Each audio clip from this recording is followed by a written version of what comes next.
G'day YouTubers, how you all going? My name's Wilfred, West Wilfred's PC World, Lakeside Cottage in Locksport, Victoria, Australia. Today's date's the 26th of the 2nd, 2015, and we're going for a drive down to the surf beach and then to the bakery, then might go for a quick drive around town. I'm testing the Polar Pro mic out for the Hero 3, and I'm also testing the Samsung camera out here. I do hope you liked the video, and if so, please subscribe.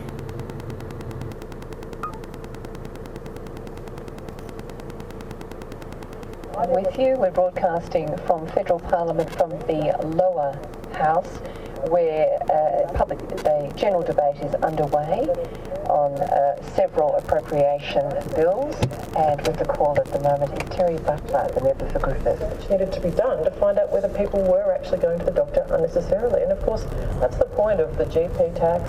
It's been called several things. I hear they're now calling it a value signal in a sort of Orwellian attempt to change the framing of what it is, but the fact is it's a GP tax, and its whole purpose is to dissuade people from going to the GP. What could be more reckless than trying to dissuade people from getting primary health care when they need it? Not just for those individuals' health, but for the pressure that will inevitably put onto our public health system. And Deputy Speaker, let's not forget on top of the higher education changes in the GP tax, the cuts to pension indexations, which are estimated to mean that pensioners face an $80 a week cut to their pension.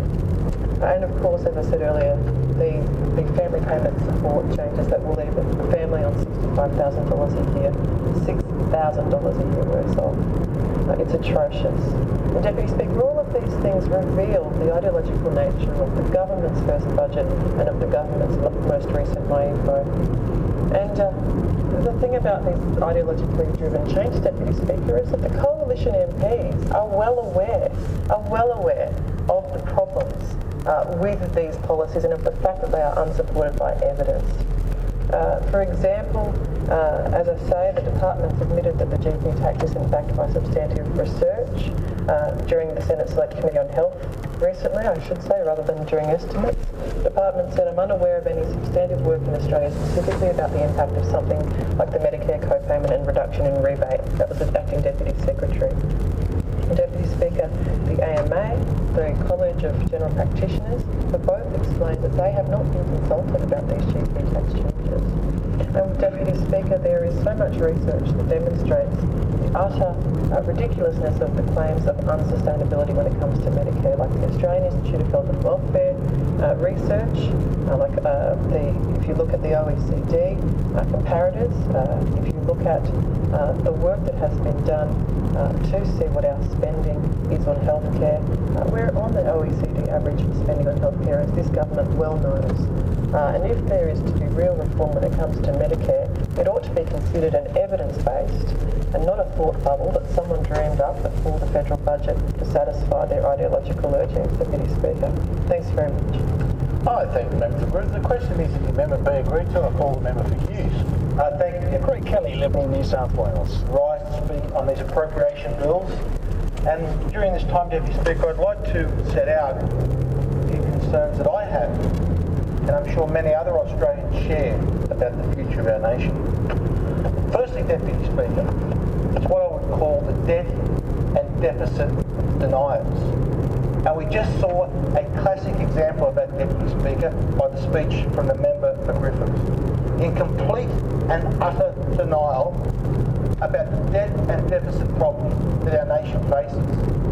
To stand up and complain about, the government needs to cut this and needs to cut that, Deputy Speaker, and whinge and whine like she did, Deputy Speaker, is a classic example of the problems this nation faces and how we must face up to the challenges that we have with our debt and our deficit. Now, Deputy Speaker, I often hear, especially members from the other side of the chamber, often like to say we don't have a problem, we're not as bad as Greece, and it's okay, we can keep spending forever and ever and ever a day, Deputy Speaker. We're currently spending, Deputy Speaker, over $100 million more every single day of the year, $100 million more than we are raising in taxation revenue. So what that means, Deputy Speaker, we simply borrow that money, leaving the job of repaying it our children and our grandchildren. And every time, Deputy Speaker, any member of this government stands up and talks about how we can reduce that gap. I find this kind of funny, right? I'm worrying about our little pathetic little debt compared to, say, America. They're what, 16 trillion, almost 17 now trillion dollars in debt. There's no way they would ever pay that off, right? And I think the only way you could possibly clear debt around the world would be to do what the Romans did. I think it was once a year or once every X amount of years, that if you owed money to somebody, all debts were cleared. Like every debt would be wiped off. Now, I don't know how you go about doing it in the world economy, but you could do it where every single nation who owns money, every single person who's in debt, the money whatever money they have in the bank account stays there. Whatever money they have on them stays there. But the debt part to the country and to that person, like a housing loan or the money comes as some countries borrow and all that to live, right, I think should be wiped, completely wiped. So that way there, the countries have been wiped clear and they start afresh. So that means no $16 trillion in debt for America and so forth. Oh, well. Welcome back, YouTubers. Testing the camera out, as you can see here. I'm recording myself and also recording with the other thing I'll show you. By the end of that year, they've done a national audit of infrastructure and produced infrastructure priority lists on the basis of receiving. We're going to go drive to the bakery and then we're going to go a quick drive down around town and have a look at that. I think this looks good. Yeah, I've got to find a mount for this phone in the car. I've got to really get one and put it somehow in the car where I can use this as well as recording what I see outside. I hope you like the video, and I'm going to keep driving. They took funding from projects that had proper assessments and cost-benefit analysis being recommended by Infrastructure Australia, including the Melbourne Metro project, where $3 billion had been allocated, essential for dealing with congestion on the rail network in the growing city of Melbourne. They took money for the upgrade of the M80 project in Melbourne, and they took money from the managed motorway program. Now, when you look at the cost-benefit analysis that we now can, because it's been published by the Victorian Andrews government, we know that the cost-benefit analysis is that there is 45 cents benefit for every dollar invested. A BCR of 0.45. Absolutely pathetic, and a fact that shows that the project is simply a dud. And yet, money taken from projects including the managed motorways project had a BCR above 5, for more than $5 for every dollar that was invested, a return in terms of productivity. That shows, perhaps more than any other, how this government has simply got it wrong. And it's no wonder that the Australian National Office of Audit is investigating the East-West Link debacle. In a letter to myself, dated February 5, the Auditor General, Ian McPhee, wrote that the probe would examine what advice the government received on the East-West Link and whether it put in place sound governance arrangements in relation to the funding. In his letter, Mr McPhee wrote that scheduling the audit would require adjustment to its existing audit program, but he wrote, and I quote, "I have done this in view of the considerable commitment of Commonwealth Government funding made towards the project and the importance of the processes established at Commonwealth level to assess the merits of nationally significant infrastructure investments." The coalition came to government with two commitments on infrastructure, that there would be proper published cost-benefit analysis of all projects of value above $100 million. They abandoned that. The second commitment was that they would make payments based upon milestones, based upon actual construction, and they've abandoned that as well. $1.5 billion sitting in the Victorian government's bank account paid last financial year for a project in which a hole has not been dug. Similarly, $500 million sitting in the New South Wales government's bank account from last year in 2013-14, for which a hole has not been dug on the West Connects project. And $2 billion for the West Connects project made available in the form of a concessional loan to the state government. Again, before there's been a proper analysis of the project, before the project has begun. And a project that has been criticised by the New South Wales auditor in a damning report that was published recently.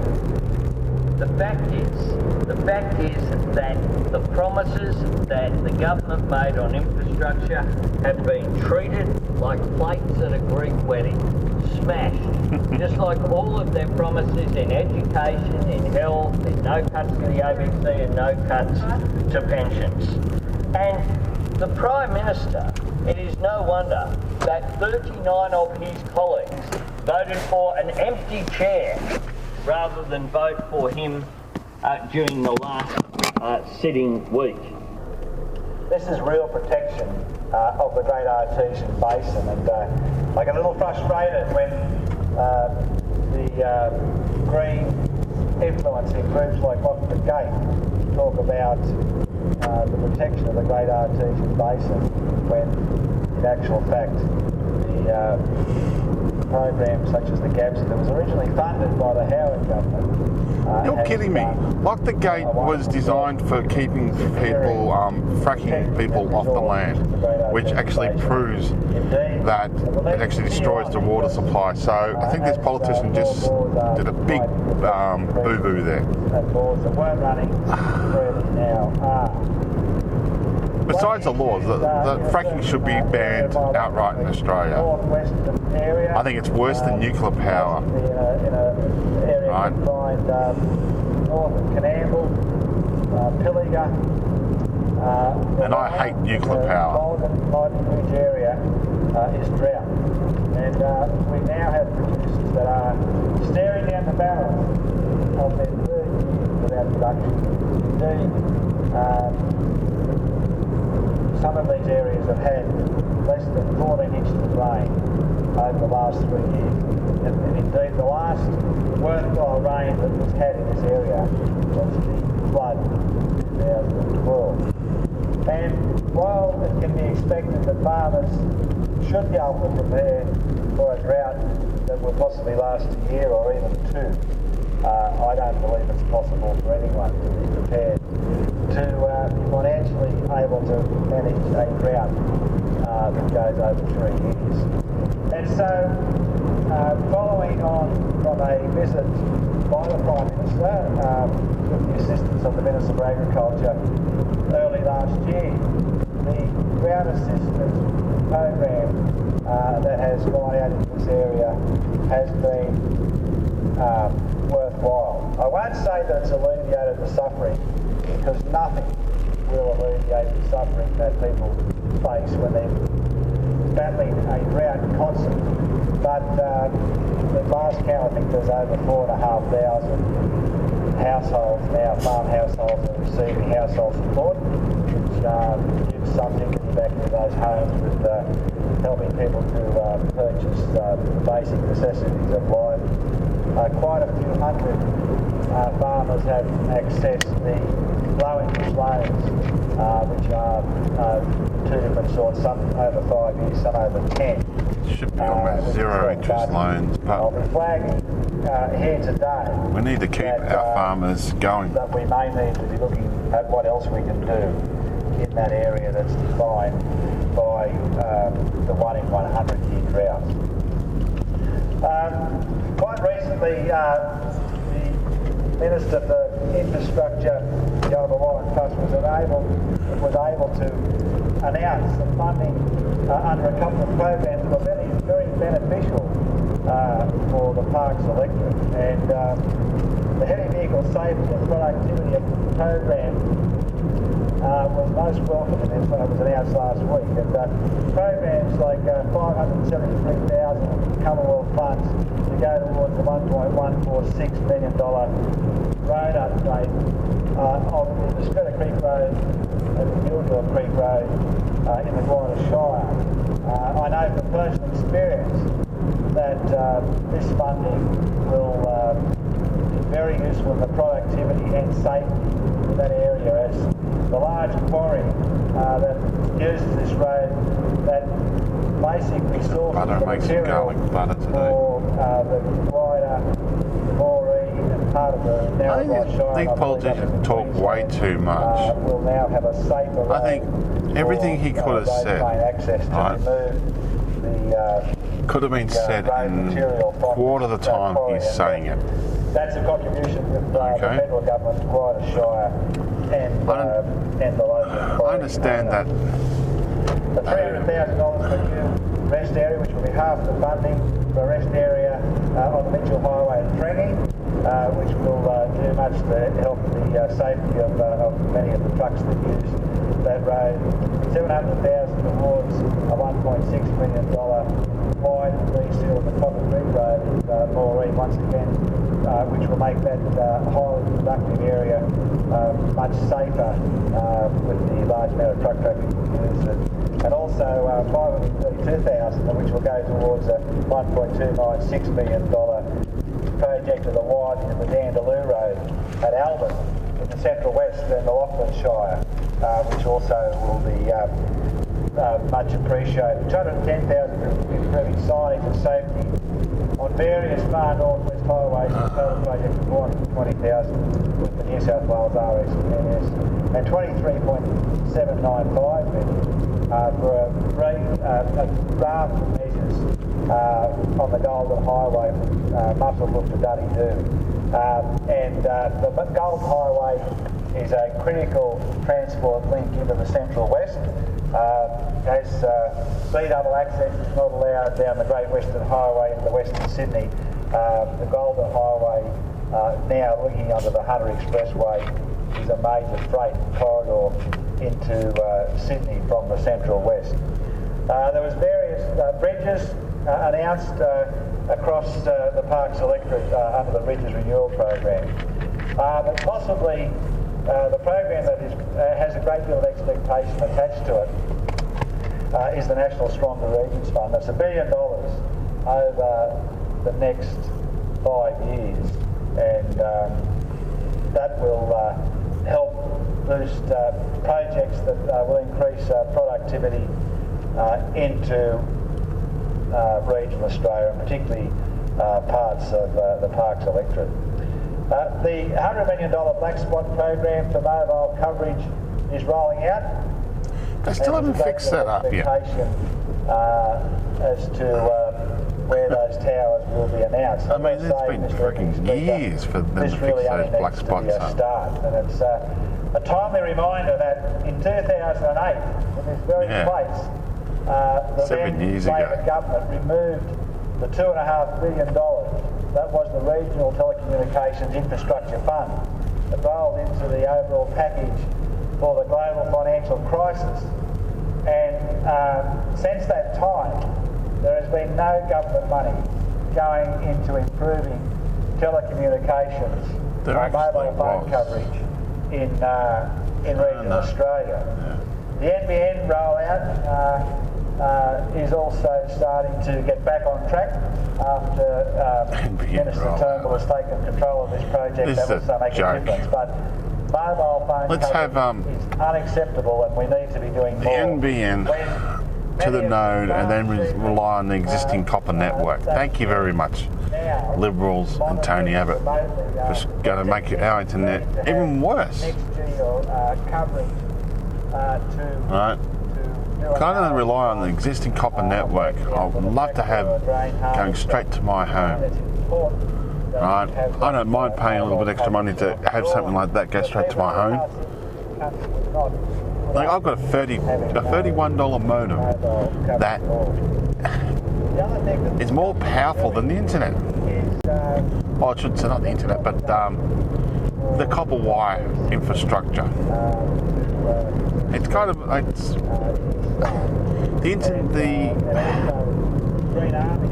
looked at the stats and all that, and what we get, and what I get from here, and all that. And my cheap little modem, okay, doesn't even use like quarter of its resources under the existing using the copper network.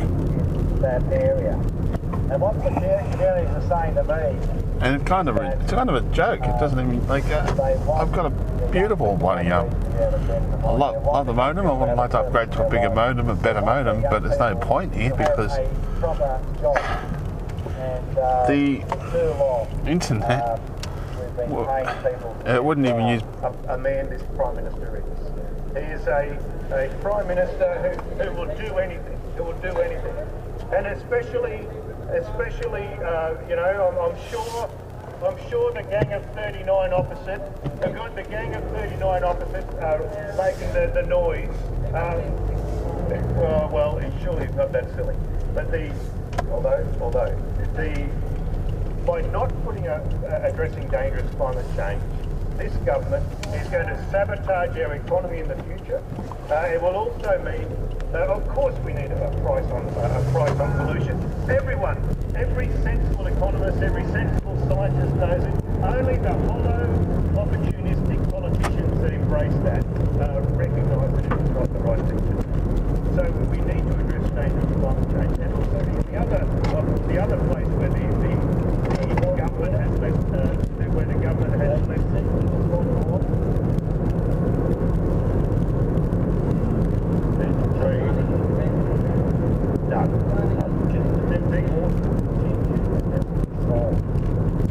Obviously, the Prime Minister, the major problem with those opposite is they haven't realised where they sit in the Asian sense and the opportunities that are there.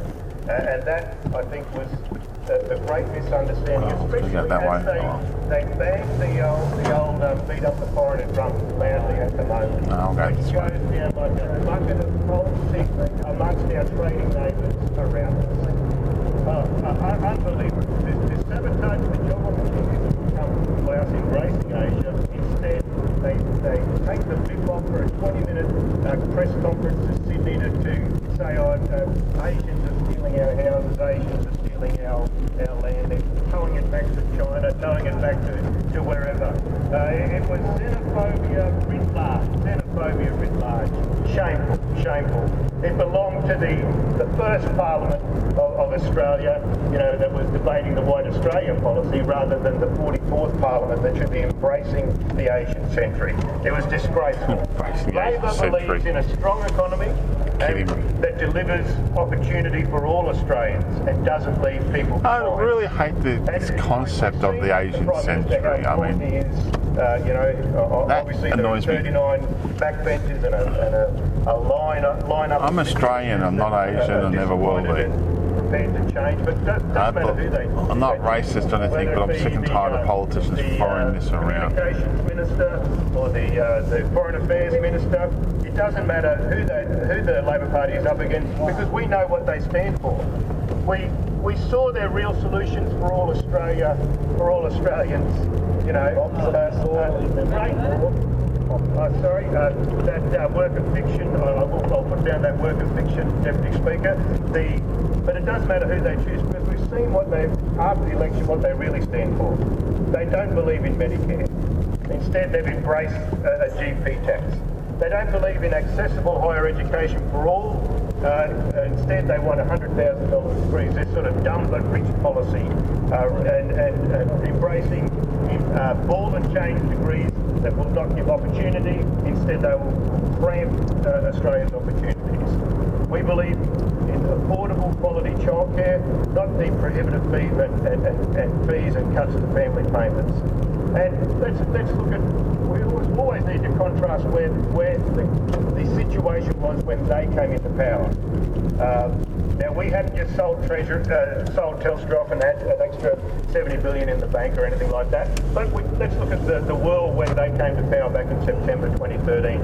The Australian Stock Exchange trading at a 5-year high, came through the global financial crisis.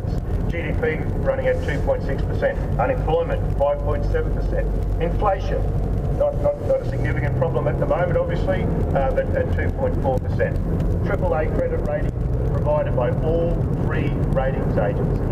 We had 22 years of continuous economic growth, largely due to the tough economic decisions made by the Hawke and Keating government. Not that Mr. Costello made any difficult decisions. He just said, spend it, everything that we make from selling hard-earned, publicly owned assets. We had 1 million jobs created.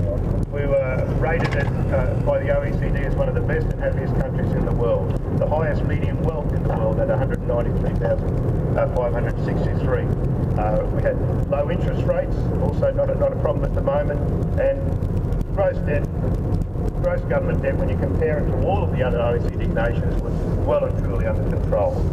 So here in 2015, the beginning of 2015, we're not going to spend a lot of time highlighting the problems and inadequacies of the Abode government. Obviously that task has been outsourced to the leakers and the 39 backbenchers and the gathering gang of cabinet ministers. They'll be talking about how bad the government is. Instead, and they'll be the ones talking about how the Prime Minister's not up to the job, and Treasurer Hockey's definitely not up to the job. We already know that. I think everyone recognises... We know how bad the government is. We just don't have to tell us anymore, please. Season 6 of The Walking Dead is finally coming to an end.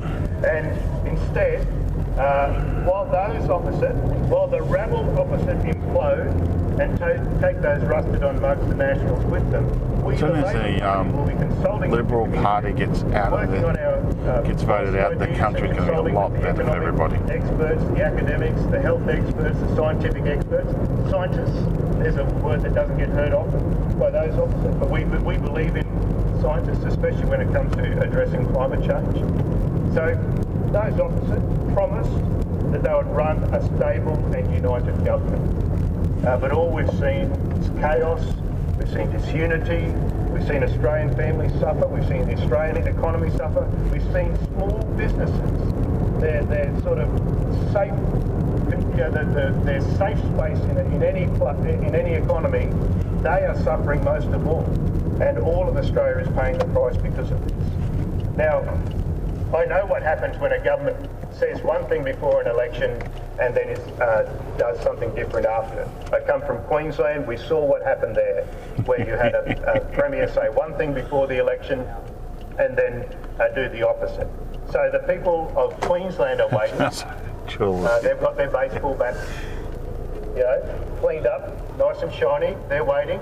I know that the rest of Australia will have an opportunity also to say, this is what we think of a government that says one thing before an election and then does something different. Yeah, we did that already because we got rid of Julia Gillard. I think one of the great travesties that we haven't shone a light on because there's so much dysfunction and chaos opposite is how manufacturing has suffered under this government. Yeah, I know manufacturing. I know the member for Wakefield has been very passionate about that, how the Treasurer had an opportunity to look after production in terms of cars, how the Prime Minister and the former Defence Minister made a commitment to manufacturing in terms of submarines, but then it did not, it turned out to be hollow words, deception. I mean, it was